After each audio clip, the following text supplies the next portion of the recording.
Neyveli NLC இரண்டாவது அனல் மின் நிலையத்தில் உள்ள டிரான்ஸ்பார்மரில் திடீர் தீ விபத்து ஏற்பட்டு பல கோடி ரூபாய் மதிப்புடைய பொருட்கள் சேதமானதாக தகவல் வெளியாகியிருக்கிறது.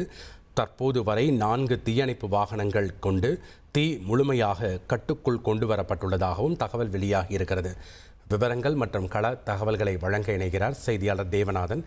வணக்கம் தேவநாதன், இந்த தீ விபத்து தொடர்பான முழு விவரங்கள் என்ன? கடலூர் மாவட்டம் நெய்வேலியில NLC இந்தியா நிறுவனம் செயல்பட்டு வருகிறது.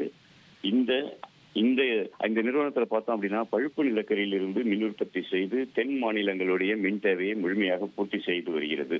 இந்த நிலையில் தான் பார்த்தோம் அப்படின்னா NLC நிறுவனத்துடைய இரண்டாவது அனல் மின் நிலைய விரிவாக்க பகுதியில் இருந்த ஒரு மின்மாற்றி இன்று காலை திடீரென தீப்பிடித்து எரிய துவங்கியது. அதிக வெப்பம் காரணமாக இது தீப்பிடித்து எரிய துவங்கிய தெரிய வந்த நிலையில இந்த தீயை கட்டுப்படுத்த NLC நிறுவனத்தின் 4 தீயணைப்பு வாகனங்கள் அந்த பகுதிக்கு சென்று தீயை கட்டுக்குள் கொண்டு வந்தனர்.